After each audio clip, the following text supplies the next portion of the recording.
Thank you for joining Israeli and Palestinian voices in dialogue in times of genocide in Gaza. Please welcome with me Dani Gal, Guli Dolev Hashiloni, and Athir Elubadi that will be in conversation with Tessa Shishkowitz. Welcome to the Kreisky Forum.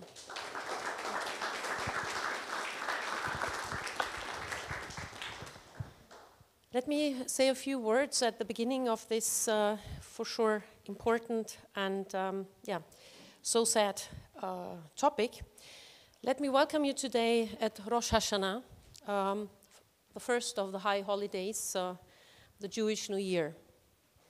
It is, according to the Talmud, the anniversary of the creation of Adam and Eve, and it's a family feast, also a chance for contemplation. And as in so many holidays, conflict and wars do not stop. And they also do not stop at Rosh Hashanah. So we extend my and our greetings to those who celebrate Rosh Hashanah, and also take this as an opportunity to talk here amongst ourselves, like in a family that is looking for a better future for everyone suffering. Also, let me mention that it's interesting, of course, that in history, when wars were maybe less modern in the worst sense of the word, there were always arrangements for stopping the fighting, for negotiations, at least at holidays. The famous 1914 Christmas truce occurred spontaneously at the Western Front between England and Germany, when soldiers at the frontiers of both sides declared not to fight each other, showed spontaneous fraternization, sometimes even playing football. It was a one-time event at the Western Front. At the same time, officially declared, we saw the cessation of hostilities that have occurred during the Great War between the British Empire and the Ottoman combatants at Gallipoli on the 24th of May, 1915. So this short truce allowed the retrieval of the dead. Under the Hague Convention of 1907, local and general armistices were both possible and regulated. And we could go back in time to medieval warfare. We could go back to the American Civil War, the Boer War. All these wars saw a stop of fighting, short though, when holidays occurred. However, neither has Russia in warfare against Ukraine respected this, nor do we see such kind of short relief, which for sure is not a solution to the conflict, but I wanted to underline this, so there's always a chance to at least stop the fighting at holidays. This brings us to the next second introductory remark I'd like to make when we talk about the term genocide.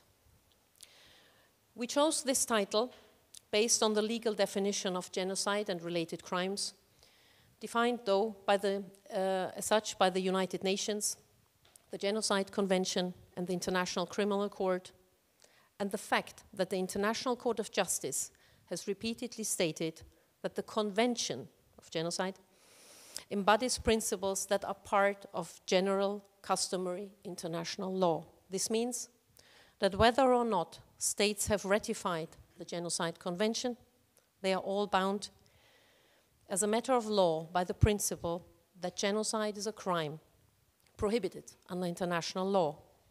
Israel, as you know, ratified the convention in August 1949, but has of course not signed the declaration recognizing jurisdiction of the International Court of Justice and is not a member of the International Criminal Court. There's also most recently the UN Independent International Commission of Inquiry on the occupied Palestinian territory, including East Jerusalem and Israel, that declares in its report that Israel has committed genocide in Gaza. But we are not here to make a preemptive legal statement on genocide happening in Gaza. This is not our role. and our discussants will for sure get into this topic. But it seems that the horrible attacks of Hamas on 7th of October and the victims and still hostage-held Israeli citizens, as well as the atrocities, humiliation, and attempted genocide inflicted on the Palestinians, this all gets distorted in our debate when the term genocide is brought on the table. And so we take up here this heated public debate on the war in Gaza, on Israel, here in Europe, in particular in Germany and Austria. Take up the term genocide also, its historical legacy that comes especially with it in Berlin and Vienna, and hence the difficulties in the debate. We will neither solve the conflict here, nor will we probably come to the same conclusions.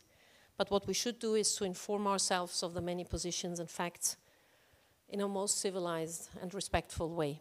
And my third and last introductory remark goes with the space the Bruno Kreisky Forum has always offered since its foundation, to give room for discussion, especially for civil movements and organizations, people that take the courage and deal and try to handle conflicts. The war has brought not only there on the ground, but also into our society and the political arena. And how has democracy, has the freedom of speech, have intercultural, interreligious dialogues been affected by the war in the Middle East?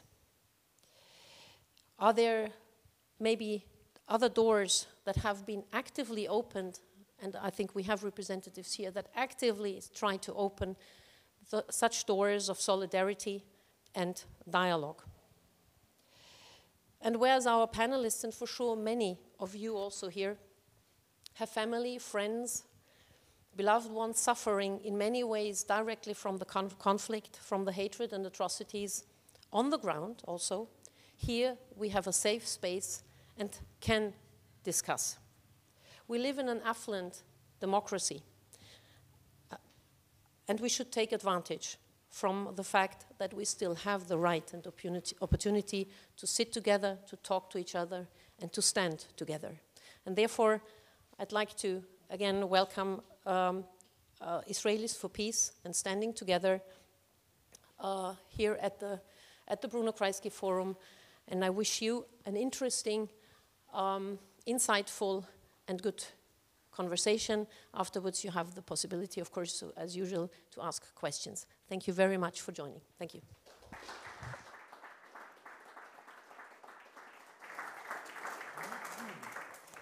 So, good evening. Over to the panel now. Let me introduce you who we have here tonight. Israelis for Peace is a Berlin-based group of Israeli citizens, and we are lucky to have two of them here with us. They engage as voices from the civil society, and as we all know, in this conflict or in this situation now, it's very difficult to, for everyone, I think, to feel that their voices get heard. So we are lucky to have two members of Israelis for Peace here. In the middle, we have Dani Gal. He was born in Jerusalem. He's an artist. He works now in Berlin. He studied at the very prestigious Bezalel Academy for Art and Design in Jerusalem, also at the Staatliche Hochschule für Bildende Künste in Frankfurt and in Cooper Union in New York. He had lots of films and installations which have been shown, for example, at the 54th Venice Biennale in 2011, at the Istanbul Biennale, at the New Museum New York, at the Kunsthalle St. Gallen, the Jewish Museum in New York, Kunsthalle Wien 2015, Documenta, Centre Pompidou, which, by the way, now is being renovated, I heard today. And so you were there the last time in 2023, so you'll have to wait 5 years to return to Centre Pompidou. So he has been basically very, very present in his, with his artist hat on, and also brings into his activism in this group, Israelis for Peace, his artist perspective In 2019, he was an artist in residence with Blood Mountain Projects and research fellows at the Vienna Wiesenthal Institute. Next to him is Guli Dolev Hashiloni, who is a writer and a researcher based in Berlin. He's a founding member of Israeli for Peace. He holds an MA in Contemporary Middle East Politics of the University of Haifa, and he translates from German and Yiddish to Hebrew. He's a current fellow at the Laba Residency in Künstlerhaus Bethanien, and his debut novel, Zulul, taking place in a human rights NGO based in Tel Aviv, came out earlier this year in Hebrew. So we don't have a German publisher yet. We'll have to look for one. Then we have next to me here from Standing Together Vienna, Athir Elobadi, who is Palestinian and Israeli. He grew up in Tira in Israel, where he became politically active early on. He left Israel in 2008 and moved to Austria, where he lives. Here, you have been active in social and political movements, including the organization Viel mehr für alle, and being active in refugee and homeless aid in Vienna. He is a co-founder of Standing Together Vienna, which is an initiative that promotes dialogue and cooperation between Israelis and Palestinians. You might have heard of them because they have been very active here since the war started, especially in the last 2 years. Athir is also a member of the artistic political collective One Stake Embassy, which uses performative art and diplomatic interventions to challenge political structures. So, welcome to all three of you. You know how difficult it also is nowadays to even get Israelis and Palestinians to speak together on a panel, so that was already a success story. But even more so, the fact that we meet here tonight on Erev Rosh Hashanah is something which we would like to turn also in an opportunity to think about what the last year has brought to everyone who is involved in this situation, and also what the next year will bring. So, Guli, I wanted to ask you what it means for you actually to celebrate a new year, to start a new year in 2025 after 2 years of this war. Actually, first, I must say that I'm very thankful and grateful to celebrate Rosh Hashanah like this. Rosh Hashanah in Judaism is an invitation for reflection. On Rosh Hashanah, we mark the beginning of Aseret Yemei Tshuva, 10 days of inner reflection that end with Yom Kippur, which is the Judgment Day. So basically, every Jew on these 10 days is supposed to reflect on what he or she has done in the past year, about the sins, about the misdeeds, and to try to change them, and to make better decisions for the next year in order to do a little less wrong stuff in the coming year. So I really think that Rosh Hashanah is also an invitation for me to think about the collective responsibility we as Israeli Jews hold this time for the atrocities in Gaza. And I very much thank you for inviting us and offering us this room for reflection on Rosh Hashanah. Yeah, thank you. And Shana Tova to everyone who celebrates it. Dani, you have been very active in this group to find also an audience for people who are Israelis, Jewish Israelis, who want to reach out to the public, especially in Germany and now also in Austria, to have an inclusive debate about what is happening in the situation. Did you feel that it was necessary that you bring your voice into this public space, especially in Berlin where you live? Yes. So thank you for the invitation first. So Israel for Peace started about 2 years ago, shortly prior to October 7, 23, but initiated really after. And as a group of Israelis who came together were Israelis who came from, in the past few years, to Berlin, together with people like me and others who've been living there for quite a long time. More the newcomers were very active politically over there, in different civil society groups, in different frames of activism, and some of us in Berlin been engaged with different issues regarding the different rounds of assaults on Gaza before October 7, and also the debate within Germany, that issue that started also before October 7, started around 2019. I can point to a starting point through different occasions.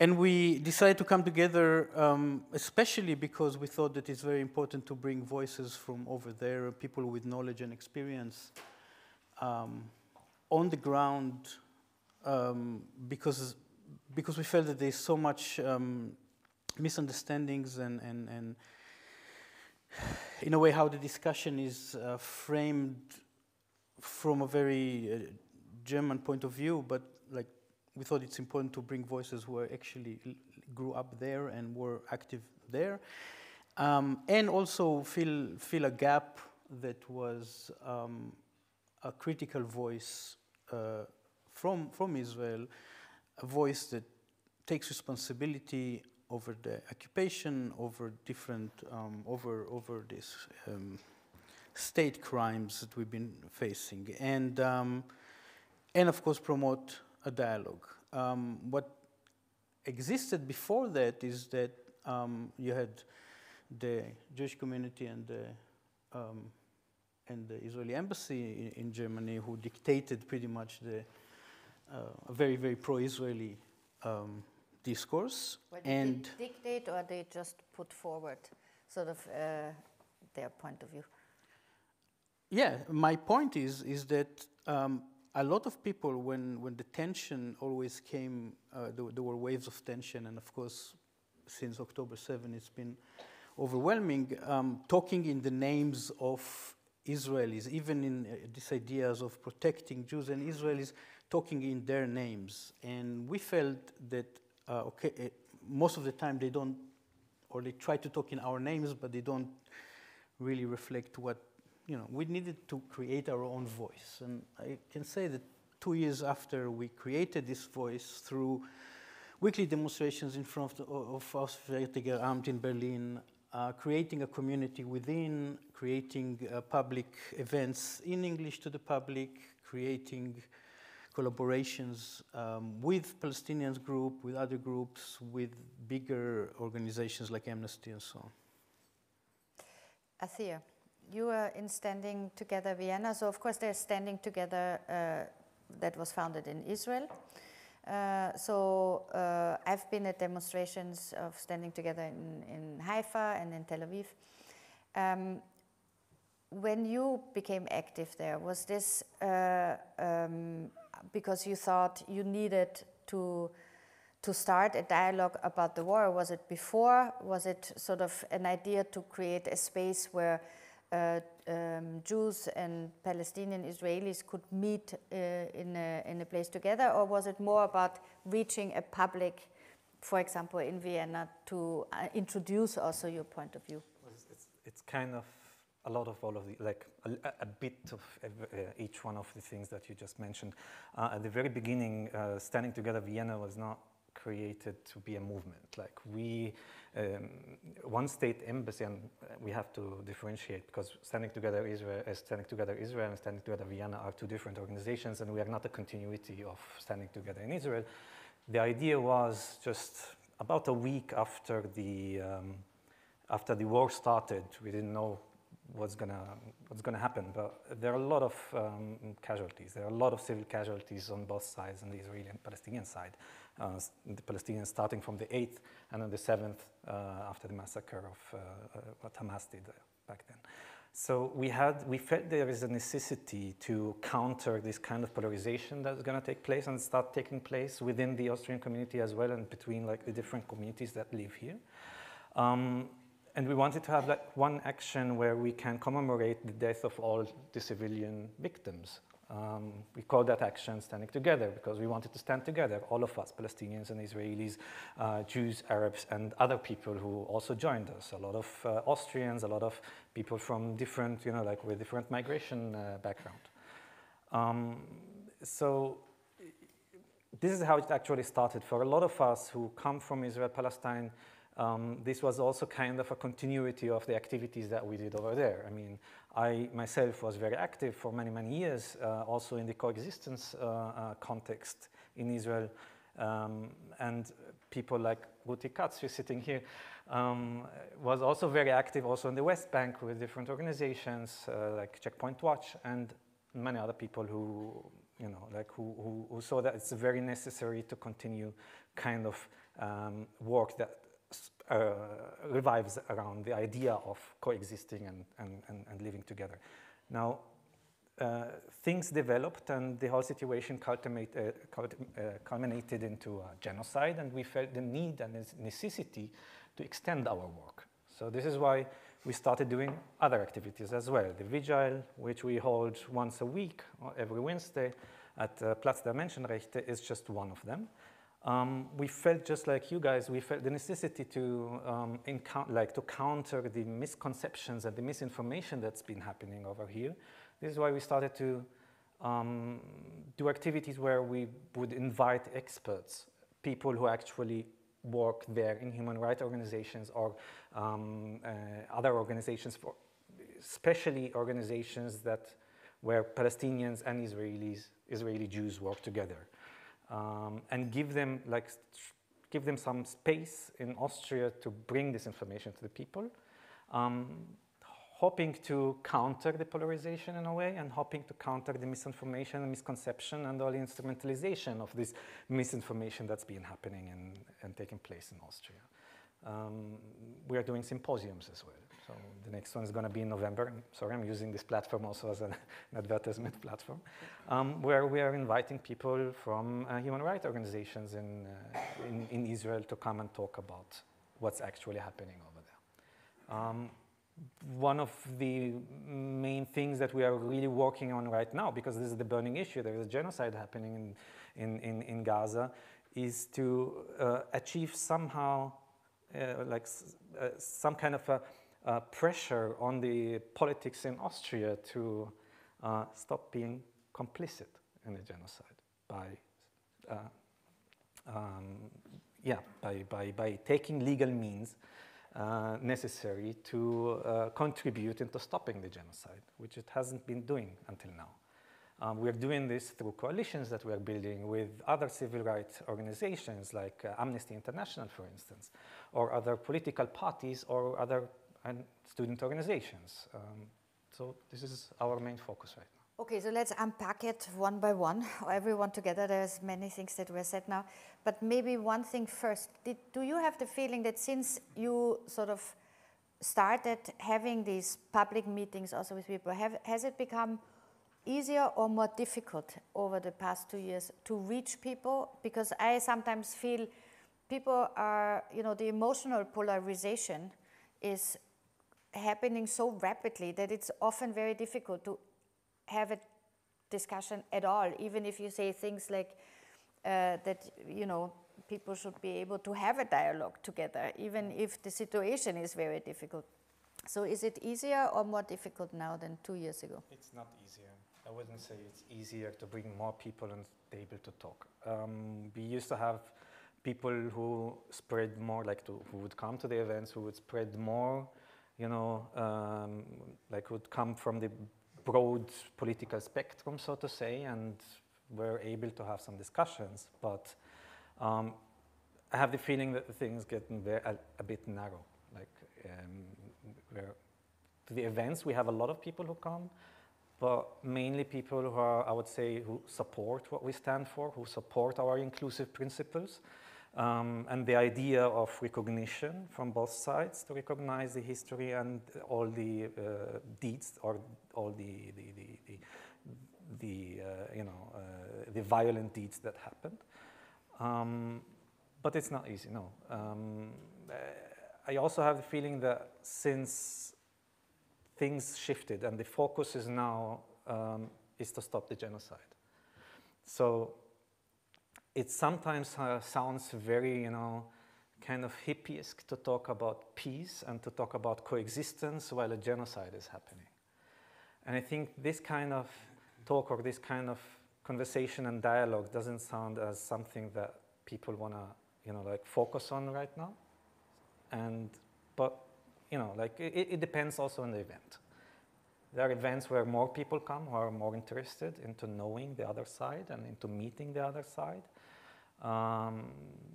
Sometimes we manage to bring more Palestinian and Jewish Israelis who live in the diaspora here to come and meet and talk. But, it's not that easy under these circumstances. I mean, in Austria and in Germany, of course, only to talk about something that is called genocide is very, very difficult, since in Austria and Germany the genocide happened when the Nazis tried to commit a genocide on the Jews and almost succeeded. So it is a very, very difficult and very painful thing for all members of these Austrian-German societies to now introduce the idea that it can happen again. This time not committed by the Germans and the Austrians, but by Israeli planes in Gaza towards the Palestinians. And as Sabine said, it's not for us to decide if it is a genocide or not. There are international court cases about this. But of course, Dani, if you is it for you a difficult subject, being Israeli, being Jewish, living in Berlin, to talk about it, also to accuse someone of a genocide who is the Israeli government, which is basically the government that is now ruling Israel. But of course, there's a lot coming with this accusation towards the state of Israel. It's extremely difficult, mostly to see the level of violence generated by the country I'm a citizen of. Not to exonerate Hamas attacks on October 7, I thought it was also a war crime, terrible. But I don't think that anyone thought that this is going to continue for so long and going to become to a level to unprecedented violence that I think we didn't experience in the area since 1948. We don't see the end of it. 80% of the housing structures in Gaza are destroyed. The universities are destroyed. The hospitals are destroyed. There's over 65,000 people dead. 20,000 children. This is very, very hard. This makes it very, very hard. The debate about the definition and its relation to the Shoah, it's important. It's an important discussion, and I've been dealing with these issues through my work for many years, and it's not. I don't find it, so urgent in face of what we are facing right now. It's like, okay, so we can argue about the definitions. Of course, the fact that the Shoah has become this kind of benchmark for genocide makes it very, very difficult, because there's a mechanism of comparison. We have to remember that this kind of comparison should not happen historically, they should happen legally.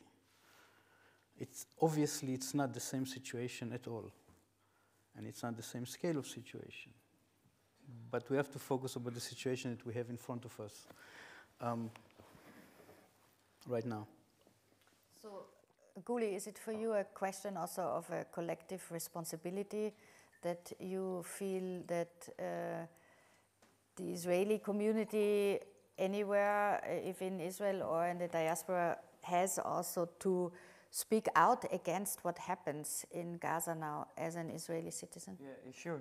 First of all, only a few days ago, 972 magazine has revealed that according to the IDF's internal assumptions, 83% of the people killed in Gaza are civilians with no relation whatsoever to Hamas. So we're talking, according to the IDF documents, who rely on underestimated amounts of casualties, because many people, are still classified as missing, are still under the rubble. Even according to the most modest numbers confirmed by the Israeli institutions, we're talking about more than 80% casualties of uninvolved civilians. We're talking about roughly minimum 20,000 children. And I think for me, the important thing that terms such as genocide or even crimes against humanity bring in is understanding that we do have a collective responsibility for it, because the violence hinges on the Israeli society as such. Because the actions that are done, it's not one pilot bombing something somewhere without the rest of the country knowing about it. We see that the Israeli society is very much mobilized. We see that the media is very much propagating for the continuation of the war. When Trump, for example, offered his plan to ethnically cleanse Gaza, basically to depopulate Gaza and to send all Palestinians living there to a third country, this plan that, of course, constitutes a war crime because it's a forced transfer of population. I remember I watched the Israeli news, and in the liberal channel, the leftist one, the panel had two sides: those who supported the plan and those who said that the plan is not realistic. So they were against it because it's very hard to finance planes and trains for 2 million people. But nobody stopped and said, hey, it's a clear violation of the international law. And I think that if you combine together the extent of support to what's going on now, even by opposition parties, many opposition parties, most opposition parties resist certain parts of the war. They think that the war doesn't have a good enough strategy. They think that Israeli soldiers die for nothing. They think that the war does not advance the release of the hostages, but vice versa. And all of these criticisms are very fair. But even among the Israeli opposition, or the vast majority of the Israeli opposition, nobody takes into an account the Palestinian suffering. Nobody takes into an account the extent of daily violence, of destruction, what it does not only to the Israelis, but also to the Palestinians. And I think that therefore, if we want to tackle it, and if we as Israelis want to engage with it seriously, we need to ask ourselves harsh questions about the society in which we grew up, and maybe connecting it to what you said about Austria and Germany. The historical line that connects the Holocaust and the establishment of the State of Israel and the Nakba is very clear. And I think we find ourselves in kind of a weird position because we all migrated from a pre-genocidal country, from a country that started the genocide after we had left it, to a post-genocidal country. And we're all living now in countries that have to deal with their genocidal past. And this definitely, I think, in a way, even gives us hope, or at least gives me a hope, because Germany is not perfect, Austria is not perfect, the whole world is not perfect. But I think drawing lessons from post-genocidal societies, may it be Germany, may it be Rwanda, I think it helps me being reminded that even the worst atrocities in humankind ended. And that, better futures are possible, are viable. Yeah. With negotiations, especially. That's how wars usually end. In Northern Ireland, for example. But Athia, for you it must be really completely schizophrenic, terrible, difficult to be an Israeli citizen. So this is your country. And then your country is committing war crimes now, while Palestinian leadership in the West Bank is basically sidelined, and the Hamas leadership committed October 7th. I mean, it's for any human being must be complicated. You in this conflict, it's particularly complex. Yeah, you're putting some salt on the wounds. I'm sorry, sorry. It's just I think okay. it's really interesting to know. Well, we Palestinians who are Israeli citizens have some kind of an identity issue. We are Palestinians and we are Israelis at the same time. So we are trying to be, you know, like we see ourselves as an integrated part, like integral part of the Palestinian people, you know. But we have, you know, we have the citizenship, and we are trying to be equal citizens since the existence of the State of Israel. Not very successfully, I must say, right? So there is some kind of, like a controversial position over here. I mean, at some point, like the struggle of the Palestinian citizens within Israel kind of shifted away from the struggle of the Palestinians in West Bank and in Israel because of the circumstances. We are citizens, while the Palestinians in the West Bank and in Gaza are not citizens. The Palestinians in West Bank live under an apartheid, according to Israeli human rights organizations like B'Tselem, for instance. While we are still maintaining the citizenship, we have civil rights up to a certain extent. Like we have the civil rights, we are discriminated against up to certain positions. So there is a kind of an alienation, like an alienation from the state, which kind of separates us. So we have to be, you know, like there is an image of how a Palestinian Israeli citizen should look like. Well, first of all, not Palestinian. He has to be an Arab, okay? An Arab Israeli, and we're not called Palestinians anymore. So there was some kind of, you know, like since the establishment of the state, since the Nakba, since the ethnic cleansing back in 1948, and since the Palestinians in Israel got the citizenship, there was always some kind of a process of trying to dismantle the Palestinians in Israel from their Palestinian identity to a certain extent. Now, of course, you cannot do that. It's not manageable.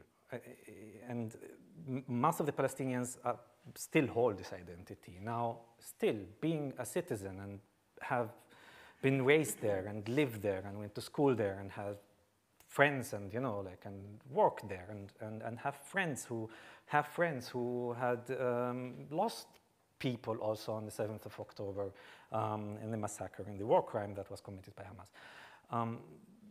You still feel attached, you know? Although there was an attempt to alienate you, you're still part of that society, and if you have been active there and you know if you have been part of organizations and such, then you still feel that connectivity with the people, with the pain, because you sit there, you see it. You know, growing up with Israeli TV as well, you see the pain, you understand it. So it's not schizophrenic in that sense. It's, you know, I think it's humane. I think it's the moral thing. When you see war crimes being committed, to be against them. It doesn't matter who's committing them. And it's very important for me to also highlight that no nation or no ethnic group or no people are immune of committing a genocide or immune of committing a war crime. Still being part, and you see like how things went even worse and became worse during the years. It's very hard, you know, like it's very hard to do the activism, and it's like I want to stop referencing myself. I think like a lot of people feel that, and not just the Palestinian Israeli citizens feel that. Other activists, other people who are involved, Jewish Israelis, they feel the same thing in a way. I think this alienation of the Palestinian citizens in Israel kind of took another turn in a certain way. There is an alienation of anyone who does not uphold these certain principles, these right-wing extremist principles in Israel. Almost like if you're not a Kahanist, you don't belong in the Israeli society. So people like you are also being alienated. Yeah, so we are, you know, at the end of the day, we ended up being victims of the same structure, like of the same, you know, not drawing a symmetry there, but Yeah. it's going there. But Dani, maybe can you tell us sort of what, in order to stop the war now, what are you calling for? What is Israelis for Peace calling for? What are the methods and the activism that you suggest? First of all, we're calling for a ceasefire. Even before that, we're calling to other countries to stop supporting it by sending weapon support and diplomatic support. And I think at this stage, and including the stopping the violence in the West Bank. And at this stage, it's, you know, like the situation is that this is after that we can continue to talk about how we want the future to look like, but we are not there. The level of violence being generated I don't think allows us to really talk about some kind of, you know, I mean, we can do that, but I just don't feel that we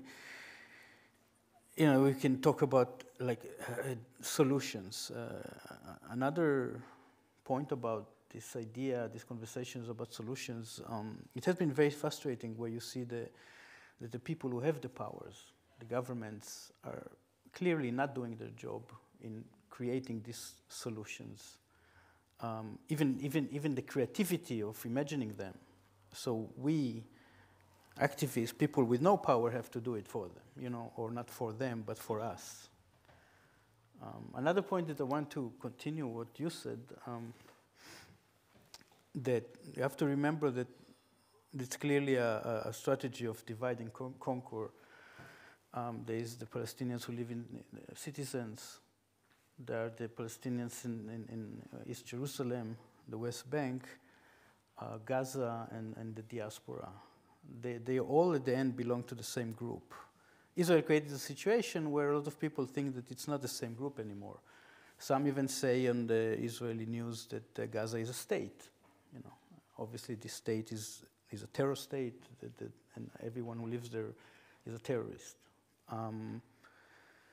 Those who are citizens by the mainstream are still called Arab. They are not even Palestinians, the majority. You know, this whole kind of like creation of consciousness that separate beyond the creation of territorial, geographical islands. This is also like a creation of islands of society, and also the kind of like a cognitive understanding that it's the same group of people. And this is why the resistance to it, where we see around the world, is looking at it as like one people. But do you see, for example, Guli, now that the German government is changing position a little bit, since Friedrich Merz now has also said that Germany will not sell weapons or deliver weapons to Israel that could be used in Gaza? I mean, is this the beginning? Yeah. But do you see that there is a shift? Do you see that also in conversations on the street, when you have events with people, that there's a different attitude now towards the Israeli government? Well, first of all, what Merz did is of course good, but I think it's too little and way too late. And only yesterday, I think, Yossi Bartal, Israeli or next Israeli journalist active in Germany, has revealed that Israel still imports weapons from the US through Germany, like the planes full with ammunition and all kinds of military products dock at Köln for a few hours. So Germany does not even implement its own very little sanctions to the fullest. I completely agree with Dani, though, that the way to, and with Tir, that the way to move forward would have to be with some kind of combination of international pressure with the forces fighting against the genocide within Israel and Palestine. And we need to sort of find a way to stop the military support to Israel, to sanction on a personal level the ministers and the war criminals, and to alienate, to cut the economic profits that Israel does from these atrocities, while at the same time, I think, nurturing and helping the people there who resist it. And this is also part of what we try to do. We say that we have 4 legs of activism in Israelis for Peace, and one of them is influencing the German policy. The second one is bringing to the German-speaking context voices of activists from Israel-Palestine. So we brought people who refused to go to the IDF and sat in the prison. We brought people from B'Tselem, that was already mentioned, and so on. So we try to bring those forces here. Our third leg of activism is, of course, fighting anti-Semitism. Not only the anti-Semitism that comes both from the right and the left, but also the specter of anti-Semitism, or the instrumentalization, the misusage of anti-Semitism as a mean to silence Palestinian voices. And a fourth leg of activism, which is maybe not so relevant, is establishing an Israeli community in Berlin, where there are many, many Israelis. Many of them are artists, many of them are left to Berlin because Berlin was considered as a free space, and they wanted to leave the semi-authoritarian or fully authoritarian state of Israel. So we try to build community structures for ourselves in Berlin, but this is, I guess, less relevant for the war. And going back to your question about how all of this comes in dialogue with the German society, I feel that actually we're growing, we're succeeding when it comes to convincing the German public. If at the beginning we feared that we will not have 50 people at the demonstrations, in our last demonstration we had more than 500 people. And the amount of people who sign up to us and follow us on the social media or in all other parameters is definitely growing. But there is something very, very, very frustrating in seeing that it just doesn't stop the violence. And I think Israel, similar to other very violent countries, has found itself in a spiral of violence. And the only way of Israel to continue its war is by extending its war. So Israel also bombed near Tunisia, and Israel also started a war campaign with Iran, and Israel also bombed Syria and Lebanon. Now recently, of course, Israel bombed the negotiations in Qatar. And of course, I'm not downplaying to any extent the war criminals from Hamas that did horrible crimes, massacre against humanity. Hamas are also trapped in their own spiral of violence, in which they just constantly increase the violence whenever they can to gain some attention at this point. But and Hamas did horrible atrocities. But when a country, the state of Israel, bombs negotiations, it sends out a very clear message that Israel does not want to negotiate. And I feel a very big gap between the German public opinion, which is very much for sanctions on weapon trades with Israel, and very much for actually following the German stated mission to peace and justice in the Middle East. We see a very big gap between the public opinion in Germany and the actions of the political elite. And I think this gap is constantly growing. I think more and more people from the German public, hopefully also thanks to our work, but also just because of the reality on the ground, are convinced on our stance. But are you worried? Because I live in London, and I see that a lot of people in the Jewish community are really worried, and here of course too, and in Germany also, of the rise of anti-Semitism, which comes on the heels of this war. Are you worried about this? Do you have discussions in your group how to deal with this, and also, and how do you deal with it?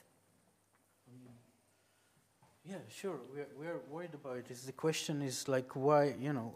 Obviously, when such a level of like violence, as I say all the time, and this continuous bombing and killing happen, it's not breeding love; it's breeding hate. And hate is ugly, and hate, we don't choose how hate looks like. And in this case, some of it, part of it, yeah, is mistakenly or in a way ill-wanted, is anti-Semitic. I do believe that you have to stop this kind of violence, and a lot of it will come down. There is a huge instrumentalization of anti-Semitism in Germany. I believe here too. I know that in Vienna, from my experience, from my personal experience of being an artist in Vienna, where you see that there's a lot of like silencing of discussion being labeled as such, and through that, the definition is growing. What it means, and I believe this is very dangerous because it's obviously obscuring the real kind of hate, anti-Semitic hate. What we see now is more and more calls also for cultural boycott of Israeli artists. And I'm not a great boycott person myself for historical reasons as an Austrian citizen.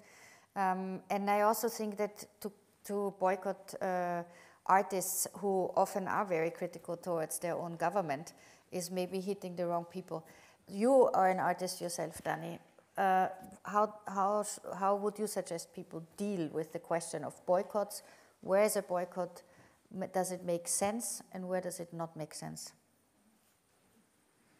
If someone is not comfortable working with Israeli institutions relating to culture, government money that funnel into culture internationally, I can understand it.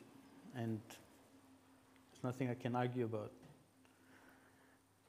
If an individual artist who is not funded directly by the state, I don't see the point, and I don't think it's justified to boycott them based on identity. Again, we have to talk about identity, complicity, not identity. This is very important to remember all the time because there's a lot of gray areas that are growing there.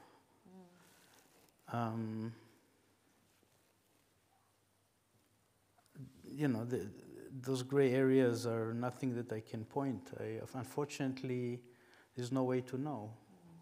Sometimes you know, and sometimes it also happens the other way.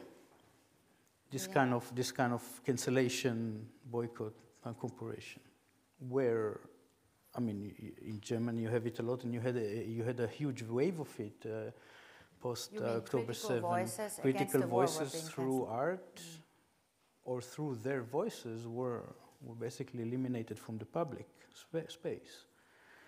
So maybe people should be very careful in boycotting events, authors, artists, because you silence a voice even if you don't like the voice. Sometimes it's maybe better to have people have a conversation.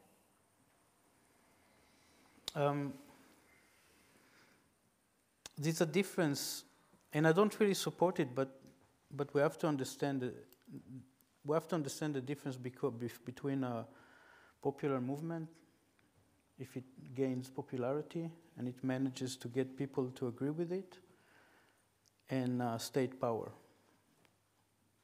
I mean, regardless to our opinion about it, we have to understand that there's a difference between the two. And states have much more power to kind of put their heavy arm over culture to listen to what it wants to listen to or whatnot. Yeah. Again, I don't think it's productive to just kind of get rid of Israelis, but I am not talking about state institutions. I think we had today in the UN General Assembly, now it will sort of start recognition of Palestine as a state by several countries. Yesterday already the UK Canada and Australia recognized Palestine as a state. Austria, Germany do not want to recognize Palestine at this moment. How important is this symbolic act of recognizing Palestine? Is it important in your view? It's a symbolic act, you said it. I mean, it's some kind of, like a signal to Israel, maybe, that we are getting fed of it, maybe, in a certain way. Maybe also to give a gift to a certain section within the communities who live here and they are very fond of Austria recognizing, or like of the countries recognizing Palestine as a state. I don't know how much this would bring. But what's very important, what's very interesting for me was that Austria did not vote against; they voted for in the French Saudi document. Yeah, that was a change in policy in a certain way. It didn't happen before. Austria voted, like in the last couple of times, they voted against the ceasefire, and now they changed their vote, accepted the French. The French-Saudi deal. I don't expect too much from it. I mean, we will still have the US with a veto, which will always be used whenever it's really about decisions that actually going to change something. But perhaps it would change something in how these specific states will deal with the Palestinian issue further. I wouldn't expect too much, to be honest, at this stage. The deals are still happening. There is no embargo. The weapon deals are still there.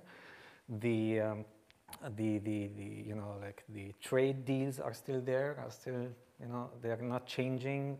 The support for Israel, while it's committing a genocide for the Israeli state under this fascist government, is still there. Nothing is changing there.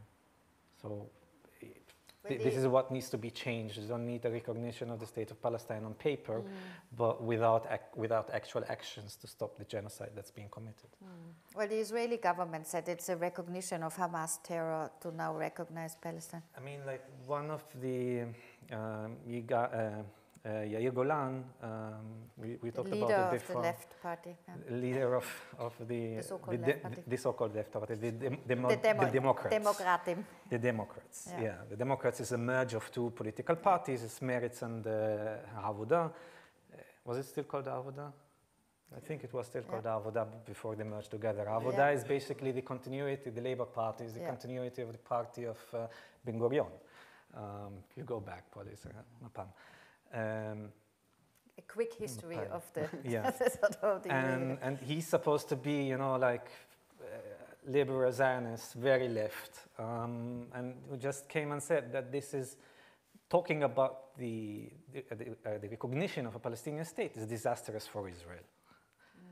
And he's blaming Netanyahu because Netanyahu couldn't deal with couldn't do his PR work, like the whole foreign relation work well, that we had to come to the situation where Israel is being isolated and where states are starting to recognize the Palestinian state.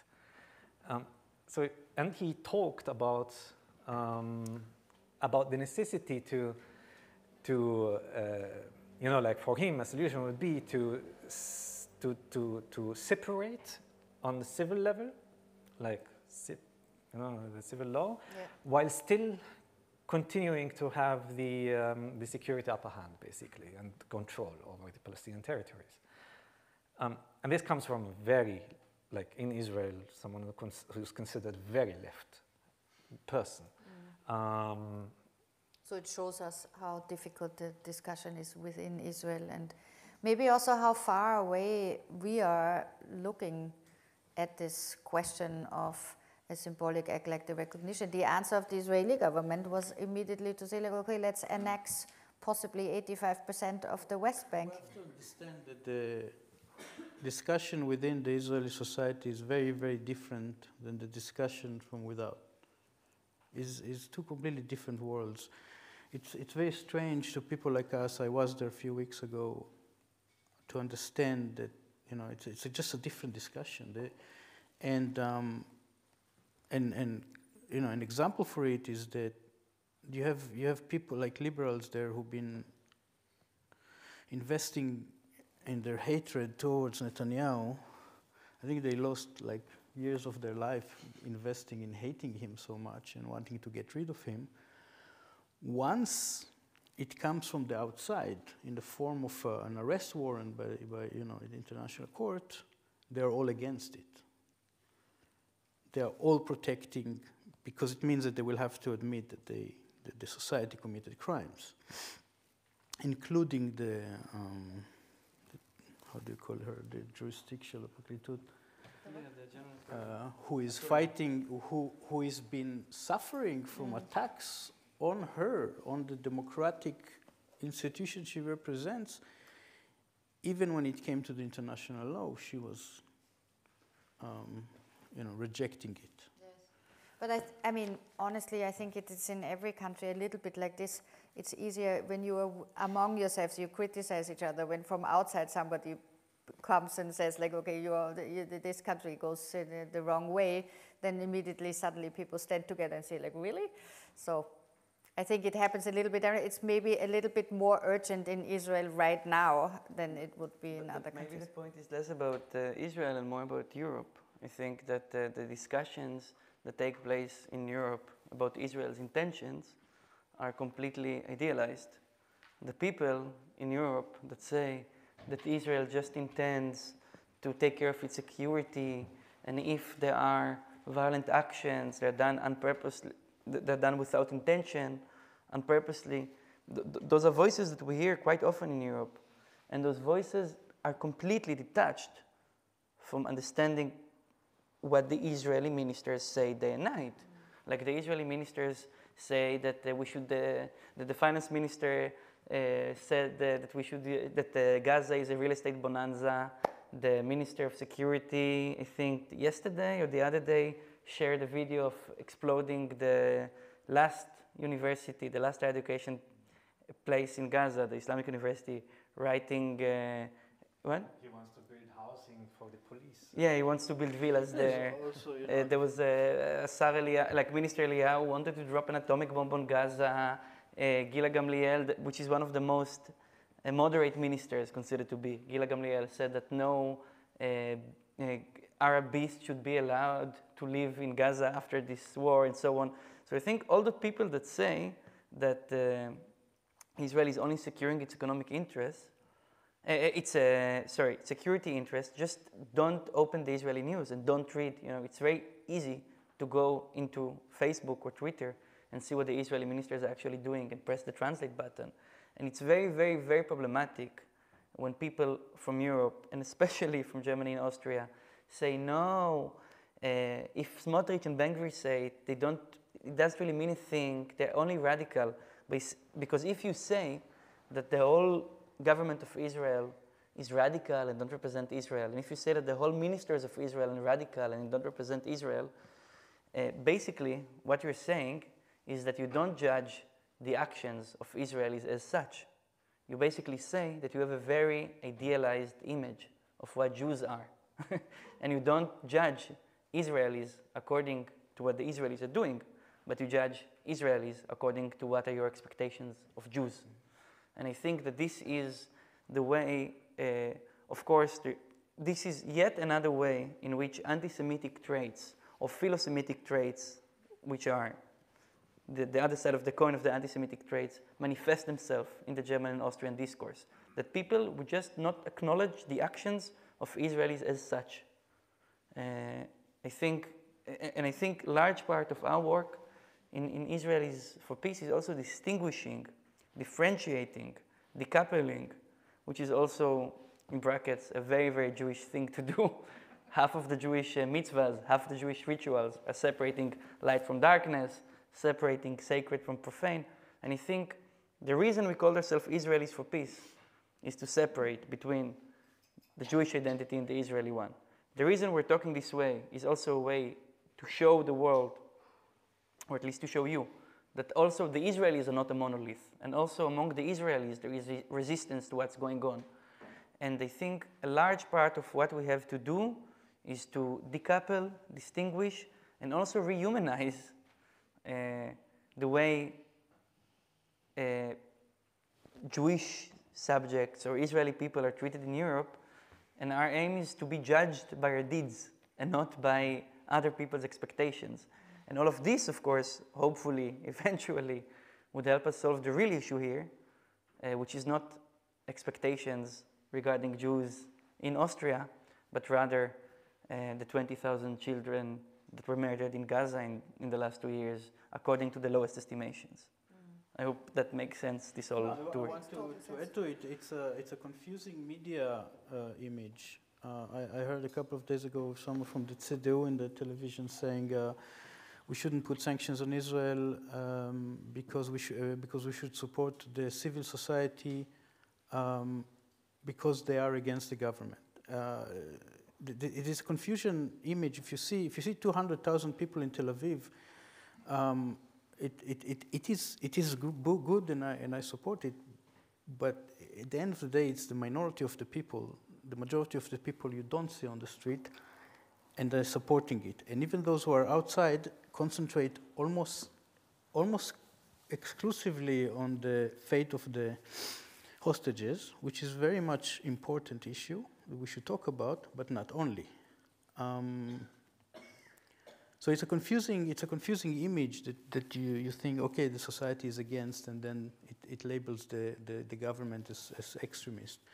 Where in fact, I mean, when the finance minister says that we should supply only 1 meal a day and a little bit of water to all the citizens of Gaza, and for his own opinion, it's also too much, but we have to do it because of the pressure from the outside. That's what is like a real quote. I don't know if this is not genocidal. I don't know what genocidal is. So, panelists, let's ask our auditorium what they think about all what you were saying.